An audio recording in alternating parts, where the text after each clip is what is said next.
Very important if you haven't already. What's your why? You need to take a break and you just need to sit. Just write one or two things. Like, why are you doing what you're doing? Whether it's real estate, whether it's bank, whatever it is. Why are you doing it? Maybe think of what are the needs around you, whether it's within your family needs, community needs, church needs. And again, that's just to stop you and to start thinking outside of your bubble, because it's very easy to stay in your bubble.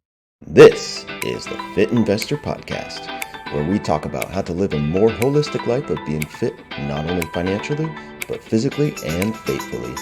We'll be joined by experts in all these areas to share their experiences and actionable and practical tips so that you can be a fit investor too.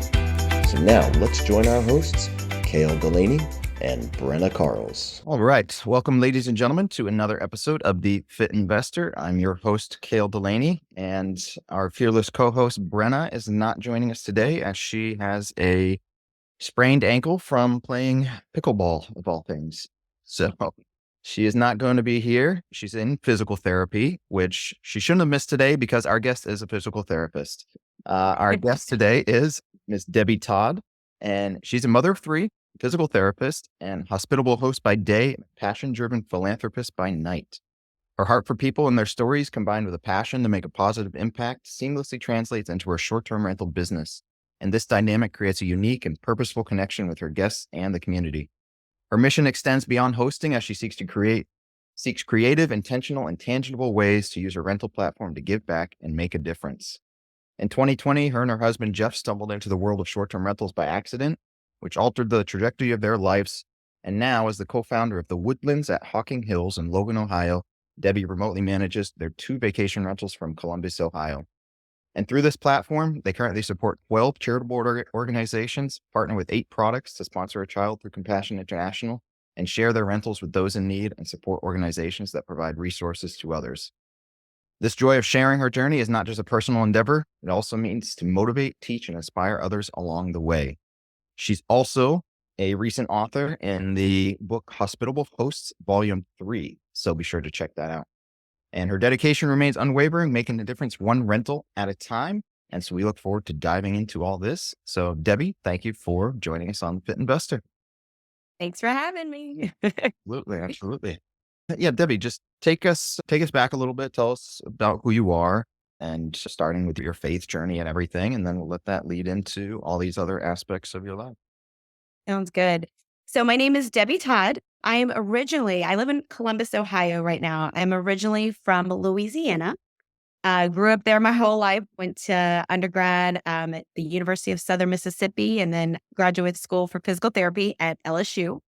Grew up in a household, we went to church, just a really good upbringing around faith. I will say, growing up, it was more because I had to, which I'm very happy about. But then as growing up, finding your own way, I was like, I feel like there's more out there. And so a long journey, but God just kept guiding me. Met my husband at Southern Miss. At the time, we were just friends and classmates. He was from Ohio. We ended up connecting one New Year's, and 10 months later, we were married. So great story. And the whole point was to get him to move down south.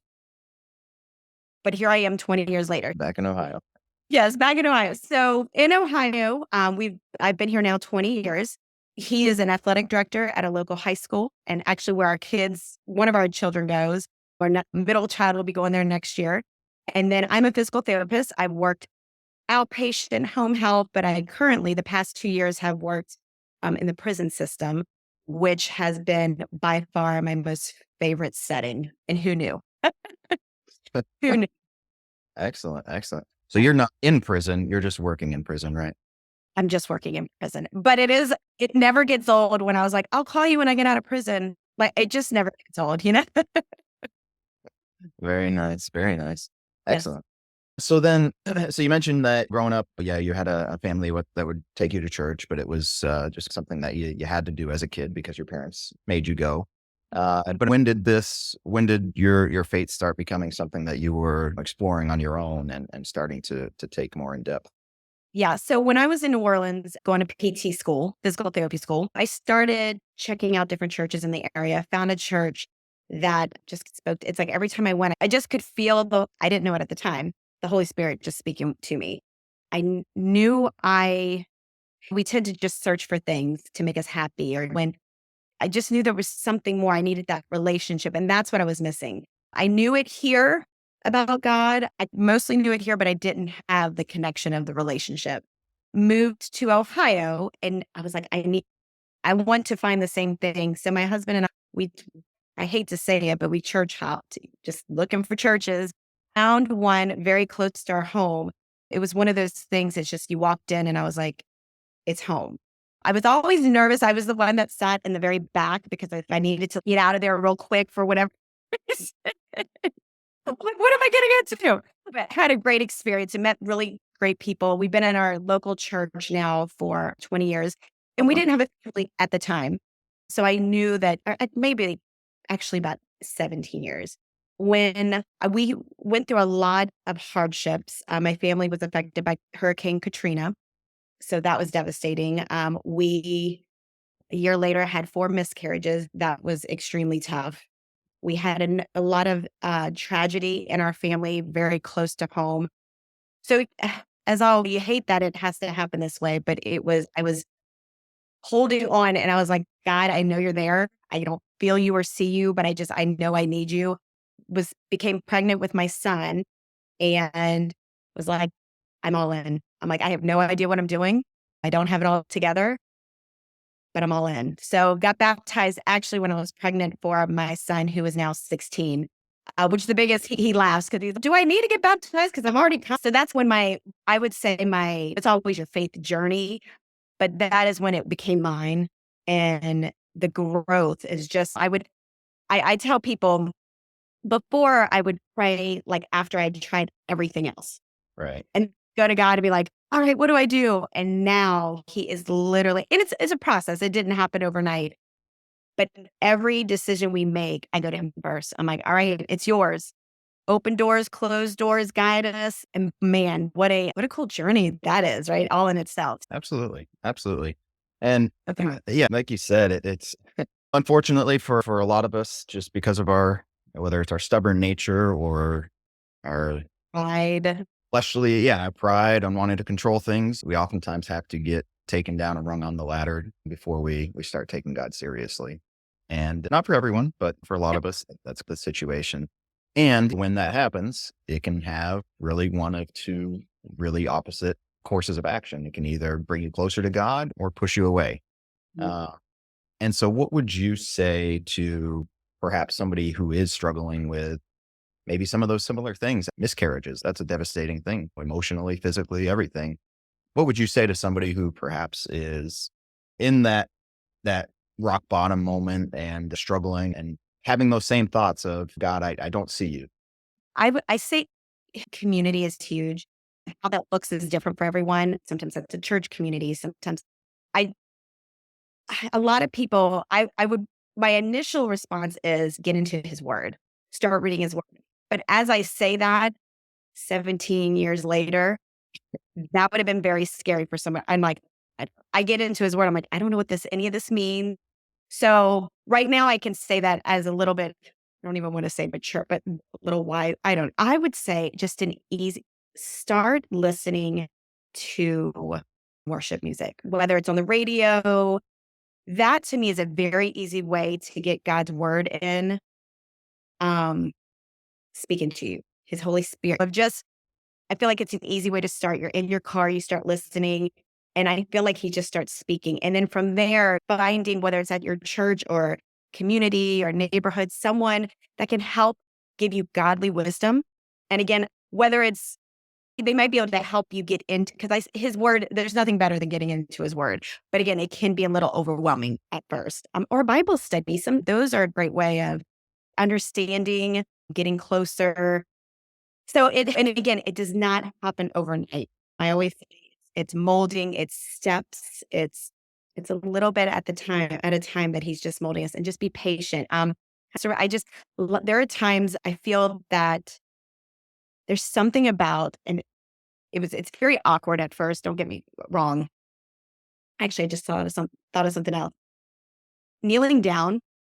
Sometimes I would just kneel down next to my bed. It's just something about and actually, let's go back. I like this, probably this the best. It's just talking to him. Just literally, God, I am, I'm going through a lot. Just let your heart out to him and just talk to him. That's what he wants. Which is, again, when you're not used to it, you're like, who am I talking to? Where, but I think it's part of the process. And if you just let yourself be willing to do that, I'm telling you, just the blessings start pouring in. Yeah. No, absolutely. I think those are great words of wisdom there. And what you said in the very beginning, just about getting in community, that's essential in anything. If you really want to grow and excel in anything, you got to get involved in that same type of community. Yeah, getting involved in a Christian community, finding a local church that you can go to consistently, the Bible study groups, those types of things are huge. And it takes a little stepping out of your comfort zone. Yeah. But what I've noticed, even with our rentals, like the more you step out, you can do it. Like it is such a blessing, and it's hard. Just like anything you step out of your comfort zone, it's hard, but it's worth it. 100% worth it. And to me, starting there leads and guides everything else. Right. Yeah. And the radio too. I was just listening to, funny enough, on the radio this morning, and they were talking about a group. Gosh, I forget the name of it, but like oh gosh, a group for overcoming addictions and things like that. But anyway, it was, just talking about, again, the importance of community and getting into these groups. And the leaders of this group, their comment was, look, that we're going on this for 40 years now, but we don't go each week because we're the leaders of this group. We go because we still need this support. And that's why it's so important, and it's a work in progress, and you're never completely done. But surrounding yourself with the godly people to support you in whatever your situations are, that can be the really turning point and spurring you on to grow in your faith for sure. Absolutely. And we tend to be, our human side tends to want to retract. We want to be like, we don't want to be around anyone. And I will say, with each of our situations that happen, the tragedy, the miscarriages, the community, and people are different. I am an open book. So it is easier for me to reach out to and ask for help. And my husband's a little different. He is more to himself, and he would rather. So I think it's finding balance, what you feel comfortable with. So yeah. Yeah. No, absolutely. Absolutely. Well, thank you for sharing that. And hopefully some people listening can get some encouragement and inspiration, maybe step out of the box a little bit or out of their comfort zone and find a community that can help them. I will say this too, because sometimes people, when you decide to go this, it doesn't mean you're not going to have any hardships. It doesn't mean you're not going to go through things. I think the main thing is knowing that it's a process, and that I feel like when I go through hardships, because we still go through them, it's with a different sense of peace that it's going to work out. I still get anxious, but at that point, I'm like, okay, God, help me figure, what am I going to learn from this? And what are you going to teach me through this? Because that is usually when the most learning, unfortunately. I was like, what? Why can't it just be easier? But just to know that it is the process, and don't be scared of it. Just let him do his thing. Right. Yeah. And you hit on something there too, that not only outside of the Christian community, but even within the Christian community, there's just a big misconception that still, when you become a Christian, that means that everything should be fine. That yes, God works all things for the good of those who believe. But he also says that you will suffer trials and tribulations, right? If there's any promise that's stated more clear in the scripture, is that as a Christian, you will be persecuted, you will suffer, and you will experience trials and tribulations. And we like to skip over those parts. But that is how, and I was just reading it actually in my readings this morning, just talking about that, God as a father disciplines you as a son, right? Mm-hmm. And if he doesn't discipline you, then he calls you an illegitimate son. So if you are a true son, a true heir of Christ, then expect some type of discipline in your life. But it's not as a harsh or cruel master or something like that. It's the same as an earthly father would discipline a child for that child's good, right? To teach them, to grow them, to have them learn from these situations. Like you said, we need to take those situations in stride and learn from them, and hopefully have a better reaction to them when these situations come into our life because of that peace and understanding that we have that God is in control on things. But it does not mean that nothing bad is going to happen. If anything, So, it means you're going to have some situations to deal with. yeah. But to look back again, of being further along and always learning and always growing, boy, it's so cool to see how I used to react to things or how we used to make decisions and how, and again, we still have a lot to grow on, but just the way I parent my children now, and by no means am I perfect at it. You I might was just going to say, ask you. I was just going to ask you for some tips. Come on now. oh, we're actually going through something right now. And I'm like, all right, God, where do we go with this? But again, I'm looking at them as opportunities, Right. these situations that I'm dealing with our kids as they're getting older and real life things are happening. Instead of before just, what are you doing? Which I still wanted to do that too. It's more, okay, here we are. Now what? There's still consequences. There's still, but it's in a more loving, growing. And again, not that it wasn't loving before, but it's just the response is different. It's really cool. And that's a God thing because I don't know if I want to say this when we record it. I tend to be the Italian kind of, here I go, yes, and let all my emotions out, sometimes on the ones I love the most, but we're working on it. Work in progress. Oh gosh. Yes. See, that's the other thing that community does is it teaches you that you're typically not the only person in that boat, And you're good. which oftentimes can feel like we are. Yep.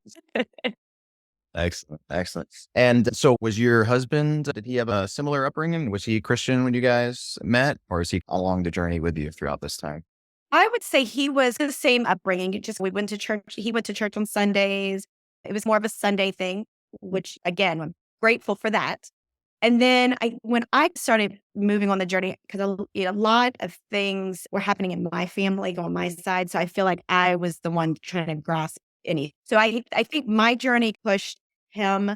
I would say he just let me take it. He was just like, whatever you want, I'll just follow you. And then I think having kids, it was one of those, we ended up getting into a couple Bible study, which he was not thrilled about at the time, but it was a turning point, I think, for him. And I'm just being around other men that had the same questions. And he's like, I get it, but I don't get it. And it was just I was already there. I'm more of a faith, like heart, like I feel it. I'm a feeler. He's more of a thinker. He's up here and it's got to make sense to me before I could jump on board. But again, I think that couple study really helped that. And then it was really funny because he had decided he was going to get baptized and he was sitting watching TV on the couch and I'm in the kitchen cleaning up. And it was just so random. He was like, hey, Deb. I'm like, yeah. And he's like, I think I'm going to get baptized this week. And it was one of those, I was like, "Oh, be cool, Debbie, be cool. I didn't want to I'm like, cool, then whatever, and I'm like, so again, I think a lot of it's differences in personalities, but I think that's what makes it really neat too, of being able to be okay with that. And I will say, I think initially I approached it as again, very strong. I want you to come to church with me. And if you don't come to church with me, it was more of it was very intense. And then again, as I grew and as I had people loving on me and help mentoring me, they're like, you need to back off. And I'm like, no, but this is a good thing. When I needed to back off. And but someone told me, they're like, you are probably, we hate to say this to you, but you are probably not going to be the one that changes his mind. And I was like, what? And again, I had to just let it. And you know what? It took a lot of pressure off of me when it came more than from like a loving standpoint than, and not that, and again, not that it wasn't loving before, but it was just the wrong way. So again, we live and learn. Again, unfortunately, that's the typical situations in relationships too, is right. You can tell your spouse something 100 times and then somebody else tells them once and that's what does it. And I might be a little guilty of that too. If he was here, he'd probably say this. Oh, That's gosh. what makes it fun. That's what makes it fun. Oh my goodness. I'm curious on your thoughts on this as this is something that I've just seen coming up in a lot of conversations lately. And in terms of today's society, there's political correctness, there's the quote unquote tolerance, and this kind of day and age that we're in of everybody has their own personal truth. And if you say that there is one and only way, one and only truth, then that means you're intolerant, you're hateful, you're this, you're that, or the other thing. And I see just that even just on social media and stuff, if anybody makes a comment about Jesus being the one and only way, you get all these attacks of, oh, again, you're being hateful, you're being intolerant. How can you say that, this, that, and the other thing? What are your thoughts on that? So my personality, I don't like conflict. I don't like, I'm a people pleaser. So probably there are things that I don't necessarily say for those reasons. So how I've handled it, of course, I raise our kids. I want them to be open-minded. I want things to be theirs. When you make it, I notice when, again, from lots of experience of this is it, this is how we do it, people are like, and I was like that a little bit. I needed to feel it for myself. So I feel like people that had the most influence on me were people that shared their story, that they didn't push anything. They just shared their story. And I feel like that's the approach I take. I am very quick I don't think twice about posting stuff on our business social media. People would be like, whoa, that is like, no, you do not mix. And I do. I don't have a problem with that. And that doesn't bother me. And now I'm not pushing things in people's space. They can choose not to look at our post or whatnot. So that is my way of people know what I stand for. But then when it comes to conversations, I just share. You can't change someone's story. It is what it is. And I feel like it just had such a huge influence on people. And it's just of a sweeter way to influence. And then I feel like that's when it lets their guard down. I notice a lot where I work as a physical therapist in the prison system. People are like, how do you do it? And I said, there's a couple things. Where I work, I have a job and I try not to find out what people have done. I'm like, you know what? And I have found out, and it is hard sometimes. I am seeing some things, meeting some people. I've worked with people on death row. To have a gentleman I'm teaching how to walk and we're like arm to arm. I do have officers in there with me. It is an experience beyond. And sometimes just how you treat someone, looking them in the eye, just hearing them, not even talking, just hearing them. Mhm. I've had people tell me there's something different about you. And because my whole goal of working in the prison was to bring light to a dark place.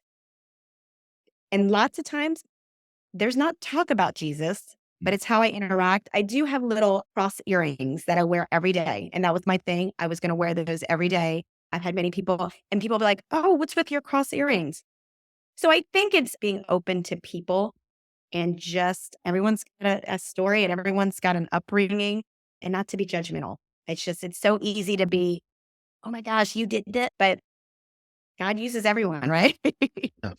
Yeah. No, I think that's interesting. Maybe that's a good segue of talking about that. Your work, your physical therapy work, and like you said, bringing your faith into your work through this prison ministry, really, if you can look at it like that. And how, like you mentioned, just not so much Bible thumping when you're in there, but just letting your actions be your testimony and listening and not judging people. And yeah, it's funny. I watched this little clip yesterday on, I don't know if you're familiar with him, the actor Danny Trejo. I'm sure if you saw him, you'd know who he is, but he oftentimes plays like a bad guy or like a gangster guy because he has that look about him. Like he looks like a real mean, tough guy. And so anyways, it was like a short biography on him, just talking about he grew up and got into drugs and crime and all this stuff and he's in San Quentin prison for several years. And he was like real bad guy, even in prison. Like he was like the guy who protected other people. He was that Right. tough, you know? And he talks about basically one day that they were playing a game in the cafeteria in prison. And there was like a fight and a guy sitting next to him was basically hit and more or less like bleeding to death. And he had no compassion. His only thought was, man, they're messing up my game. And he went back into his cell that night, and he said he just looked at himself and said, "What have I become? I've become this monster." Like, I was more concerned about me winning this game than the guy sitting next to me bleeding to death. And like from that point, his life changed, and he basically made a decision that anything I do now is going to be with the intent of helping somebody without expecting anything in return. Right. And he said, from that point on, my life has just been this amazing experience. And he got out of prison, he became a famous actor and all these different things. So it's just really interesting, inspiring story. And so that just reminded me of that as you were talking about that, because I would imagine oftentimes people in prison, again, the community that you're surrounded by is going to influence who you are. And so if you don't have anybody shining any light into your life and all you're surrounded by is darkness, it's very easy to just get consumed by that. I think that's excellent for what you're doing. And I'd be interested just to hear more if there's any kind of experiences or stories that you've had throughout your time. Yeah, I say like our therapy group, there's physical therapists, occupational therapists, and respiratory therapists. And we have a gym, and our goal, it is pretty neat because we see we see everything.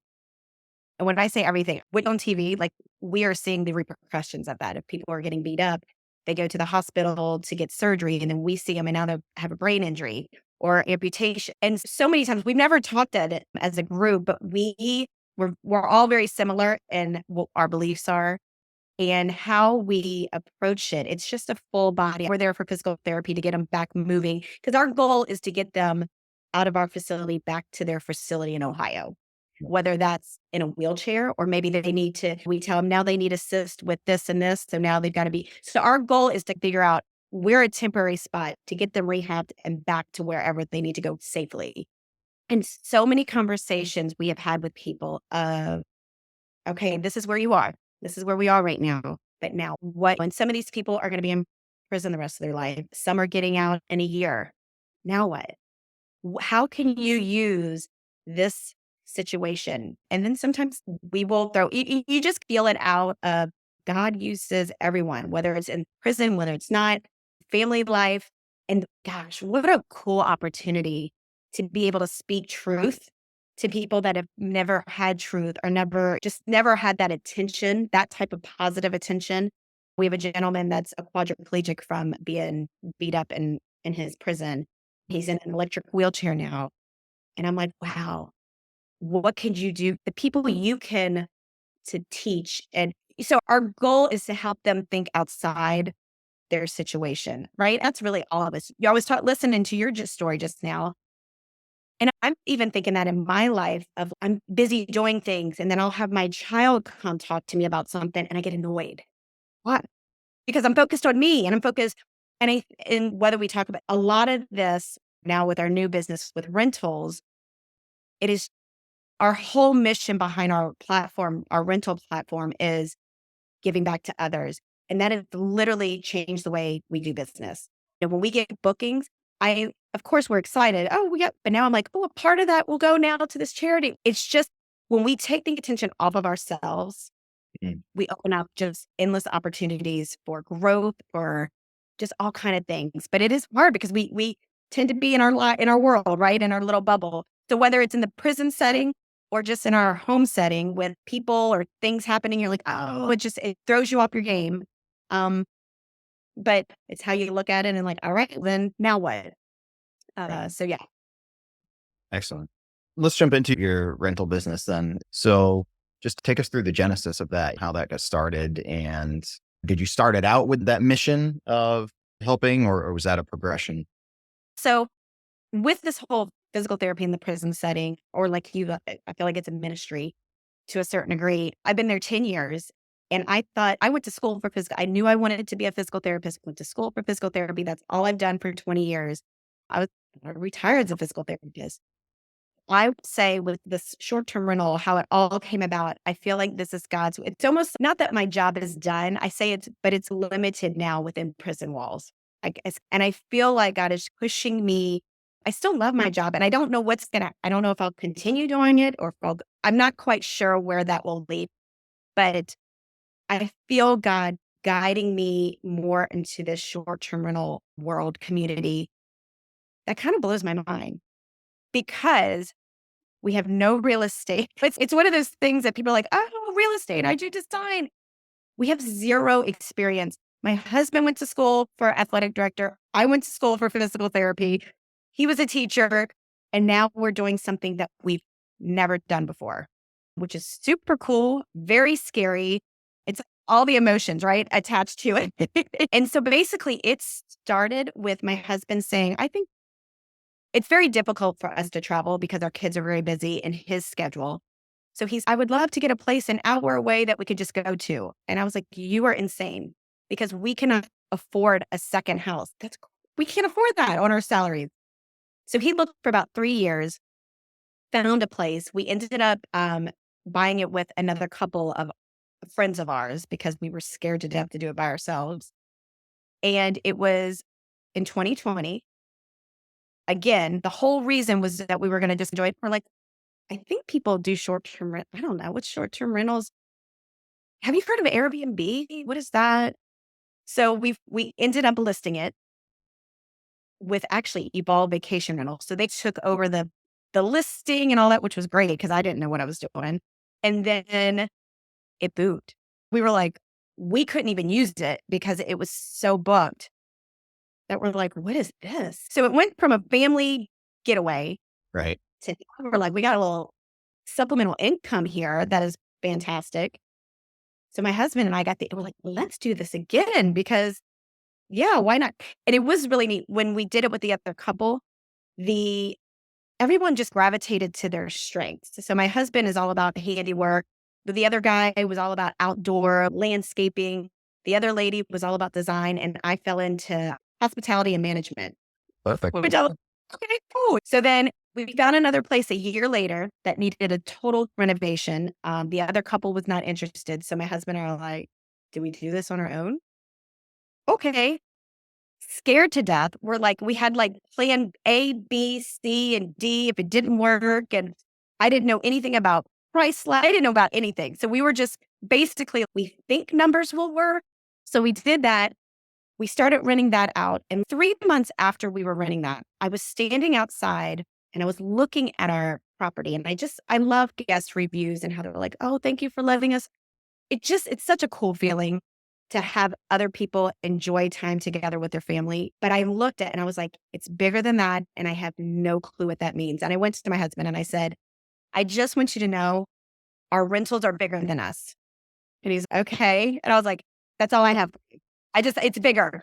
So of course, I was listening to podcasts. He was guiding my path without me even knowing.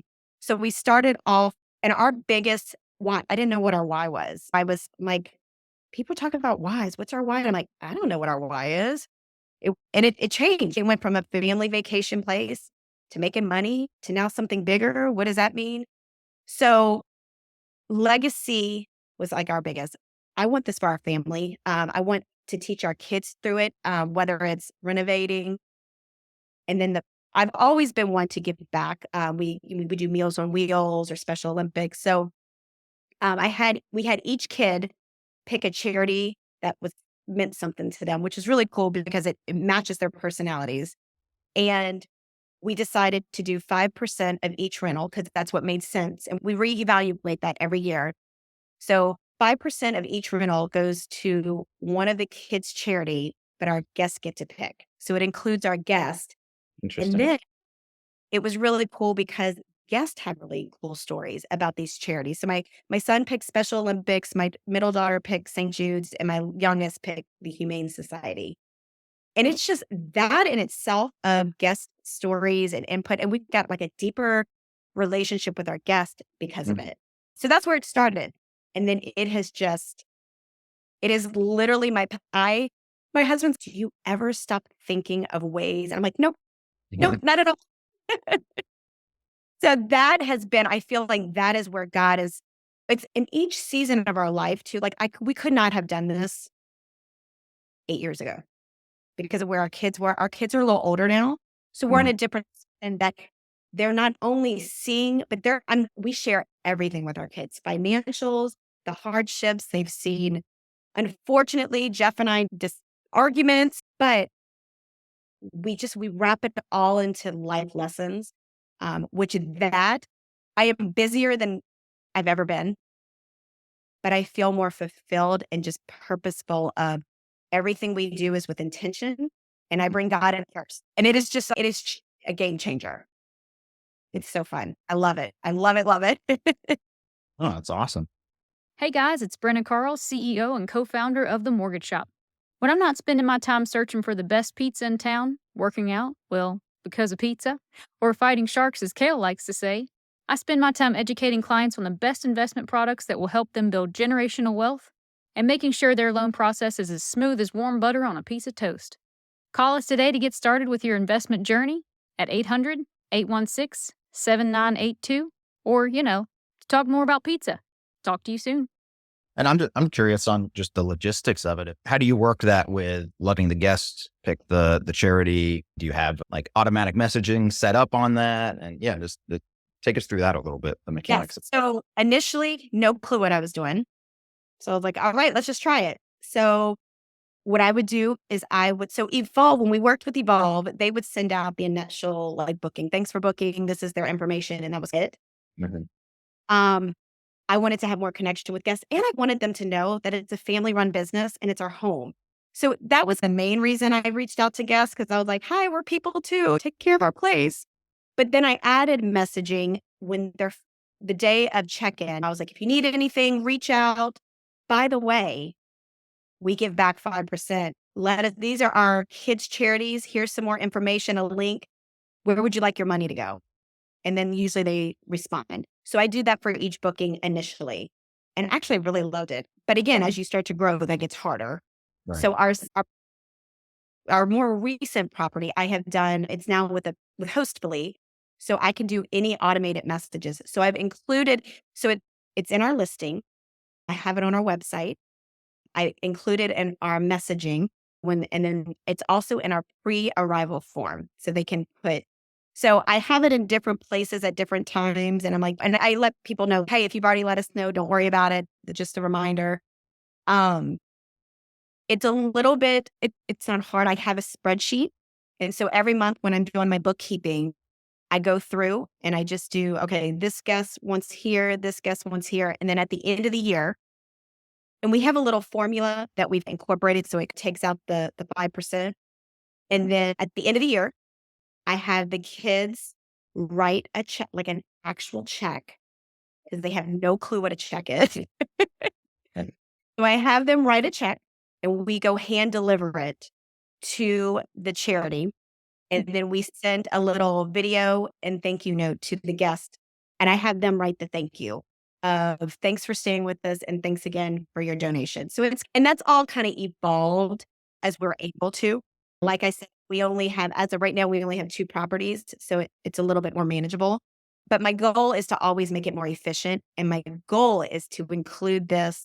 I would love to make it where other hosts can also do it. So there might be some things coming up in this soon. More to Yeah. come. More. So you have your kids actually respond individually to each of the guests? Really? So we started now, we've done it a couple different ways. We did it to where when they would go deliver the check, I would do a short little video and they always explain to their charity, like, this is what it's for. And then I would send that like a little clip to the guests during Christmas. And I would say, thanks again. So we've done it that way. They just started at the end of the month. We will go through our bookings and we have little thank you notes and they will go through each guest and write down thank yous. And then we mail it off at the end of the month for the month. We've started that. And again, it may change. I don't know. But as of right now, and I will say, as parents, they're not always, this is awesome. Yeah. There might be a little bit of bribing. There might be but as parents, our goal is to guide them. And because their instincts are like, no way, don't want to have anything because it's not about me. I want it to be. And what I've found that after they do it, or if they get a response from a guest, I show them, I'm like, look, and they're like, that's so cool. So it's just, we're planting seeds. And Yeah. some seeds are easier to plant than others. So yeah, so it's like I said, it's not always roses and it's not always rainbows, but to me, with our why, that is our why. Hmm. And that's part of it. So very important. Do you get a lot of guests that respond to that, or that even like mail you back, or yeah, really? Kind of guests. We got lots of emails, a lot of texts. We just had a recent guest. It was a potential guest, now a guest. She said, your give back sealed the deal. She said, we have 5 different cabins in the area. And I love the opportunity. We even give our guests opportunities to volunteer as a group in the area, in the local area, if they want different ways. Again, it keeps expanding and the positive responses. And again, I have to be careful because it's not about, oh, look at what we're doing. Our goal is to get organizations exposed, like exposure for different organizations. And the more people we get involved, the bigger impact we can make. So that is my goal of not of, oh, look at what we're doing. And oh, look, I want you to join us. And I want to make a huge impact. And because speaking of physically fit, emotionally fit, when we give, whether it's with our finances, our time, our resources, we have less stress. We look at things with more joy. It's just the physical, emotional parts of that are undescribable. So I want to get as many people involved in that as possible. So that's our reason and in our heart for getting it out there. Yeah, no, I love it. I'm trying to think of some ways to incorporate some of that stuff. I love the idea of having your kids choose some charities that are important to them and then giving those options. I think that's great. What is a really cool, this is you can make it as complex or simple as you want, but to me, it's simple. We do blessing bags. I don't know, or homeless bags. People call them different things. Some people have welcome gifts. We do blessing bags for our guests. We had 20 middle school kids all get together. It was for a Christmas party for my daughter. They all got together for a Secret Santa. Why? Of course, I'm always thinking intention. I'm like, I've got 20 middle school kids. I love it. What can I do? And of course, my daughter's like, really, Mom? You know? But we did 150 blessing bags, and they're like drawstring bags with water, granola bar, a little message of encouragement, chapstick. It could be anything. And we leave those for our guests. And basically, we say, we would love for you to take this with you, put it in your car. And whenever you go back home or wherever you are, if you see someone in need or a homeless person, give them the bag. And it just spreads love. So that's one of our easier things that we've done to get our kids involved, our guests involved. And it just, after the stay, there's still, hopefully the goal is that they make more bags and they give them Right. more out. So anyway, so that's a really cool thing that we do. And we've always done that as a family. Mhm. So that's why we incorporated it to our rentals too. Awesome. No, I love that. Do you find that you get repeat guests because of this? Yeah. We do. Hmm. Very nice. No, I love this. These are really good ideas and things of how to incorporate this into your business. And I'm glad we're having this conversation because it does get very easy to, especially in the short-term rental world where it does typically, or it can cash flow very well. It can be easy to slip into just wanting to grow that, and not really think about making it something bigger than yourself, like you said. So this is good as for me as well, for taking a step back and thinking about what really is the purpose, not so much anymore of what was the purpose of starting the business, but what is the purpose of the business now. So Yes. I think this is great. Yeah. So And the profit's important, right? Without the profit, we need that to keep running. So that right. is super. But I think, and like you said, I think it's just pausing for a second and and to me, of course, we don't want to make things more complicated. So I'm like, what are you already doing? There are Right. things that you're already doing. We're buying things. We're buying coffee for our guests. I hooked up with the company that gives back coffee that gives back. Voila. So there's just when I started on this, like I said, I had no idea. And then now it's just so fun of all the opportunities out there. And I think of short-term rental, the community, we're really good with talking about the profit part. Again, you need that to move on and to grow. I feel like we're really good with the people part of that. I think we're talking more about hospitality, but I feel the two parts that we're missing are purpose, what's your purpose, and philanthropy. Right. Like, how can we make that all? And that is my mission, my vision of like, how can we as a community make a crazy cool impact Yeah. together? And it's more fun together and it's a bigger impact. So yeah, that's my next. I feel like that's where God, here we go. Get ready. And do you have any, because I know you mentioned, excuse me, along those lines that perhaps there's some things coming down the road. Do you have any sneak peeks or teasers of ideas or things that you're working on? We do. So I don't know how much I can say, but so there's two really cool things. My daughter is involved with publishing I'll call it like a give back journal, which is super cool.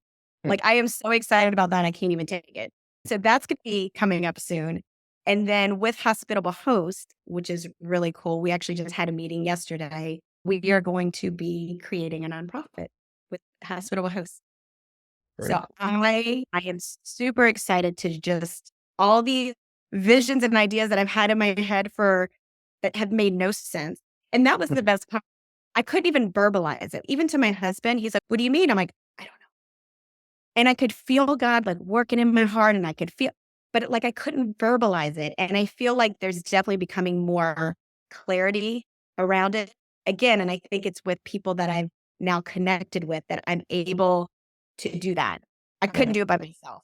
And I feel like, again, that's where God leads us into different, the hospitable host opportunity was such I love that to have your story in print is really cool. Never in a million years that I think that would be an option, but that's so cool. But it's again, and I told my husband this about when we were deciding whether or not we were going to do it. I said, I really think it's bigger. And he's like, "What do you mean?" I was like, again, I don't know. What? So sometimes it's having that gut feeling or that heart feeling, that passion. And it's scary when you don't have the answers or you don't have the exact direction. And lots of times that's when you're saying, "Nope, I'm not doing it because I don't know." But if you let God just lead it, he will open. And I pray for that. And actually, a couple weeks ago, I was actually praying for closed doors. I was like, "God, can you please close some doors?" I'm like, "This is all fantastic." But I am like, and he did. There were two doors that he like, it was almost like he was like, "Okay." But I was like, I will say they weren't necessarily the doors that I wanted to have closed, but I was Right. like, "Fine, you probably know better." Oh gosh. No, I think this is really excellent. And obviously anybody listening, I'm sure can, or watching, can hear or see the passion that you have for this, which is excellent. I appreciate you sharing some of it. And like I said, it's food for thought again for myself and I imagine for our audience as well. And I look forward to seeing what you do have cooking here and when these things come to fruition. So Absolutely. Well, excited to share. So just, yeah, stay tuned. yeah, absolutely. So along those lines, then, if people want to stay tuned or get involved with any of these initiatives or programs that you have going on, what's the best way to find you, to follow you, and get in touch? Absolutely. So all of our information is on our website. So it's the Woodlands at hockinghills.com. That's our Instagram, our website. A lot of our information is on the website. And I love hearing what other people are doing. Or if I've had so many people after podcasts, they'll reach out and they're like, "Hey, I was thinking about this. What are your thoughts?" I cannot explain to you how much I love when people reach out. So if you have questions or if you have thoughts, email us. I'm the one that checks them. I'm a little bit of, I do it all. I teach myself a lot. And this, another thing with a God moment of every, everything that we have learned through this process is God, because again, we don't have the upbringing. We don't have the experience. But we've learned and I'm okay with that. And I think I used to be like, "Oh, I don't have the experience." I don't, but I've learned. And what's really cool is that the options are endless. There's no right or wrong. There are sometimes wrongs, but you just go, "Oops, this way now." So yes, I would please reach out if I love talking with people. Excellent. And to wrap things up here, we'll hit you with our last couple things here. We always like to ask for 3 actionable or practical tips based on what we talked about that you could leave our audience with. Okay. I would say very important if you haven't already, what's your why? You need to take a break and you just need to sit. Just write one or two things. Like, why are you doing what you're doing? Whether it's real estate, whether it's bank, whatever it is. Why are you doing it? And maybe it is just financial, pay the bill. I think you just need to give it a little attention. Why are you doing it? Maybe think of what are the needs around you, whether it's within your family needs, community needs, church needs. And again, that's just to stop you and to start thinking outside of your bubble, because it's very easy to stay in your bubble. And I would say the third thing is, how can you combine those two? What are you already doing in your life, in your family, in your business that you can add a need to, like where there's their need, and then what are you already doing? Can you combine those? And lots of times that's where your passion, you end up going toward where you're passionate about. So yeah, that's what I would say. Excellent. Very good. And then for Brenna, what is your favorite pizza and from where? Yeah. Oh, favorite pizza. I am not a picky eater. You put it in front of me, I'm eating it. I love pepperoni, mushrooms, and banana peppers. And I like thinner crust. I'm not a real thick crust. Okay. And again, I'll eat No, it. fair enough. Fair enough. Excellent. Excellent. Debbie, thank you very much for joining us today and sharing this. And like I said, I really, it's given me a lot of stuff, a lot of ideas, and I imagine for our audience as well. So I really appreciate that. And thank you for what you're doing and trying to inspire the STR community to be a little more giving back. So Gotta shake it up. I'm shaking it up. That's my goal. excellent. Excellent. Again, thank you very much. And ladies and gentlemen, please look into this. Please follow them. And we look forward to seeing you guys on another episode of The Fit Investor. Thanks so much for having me.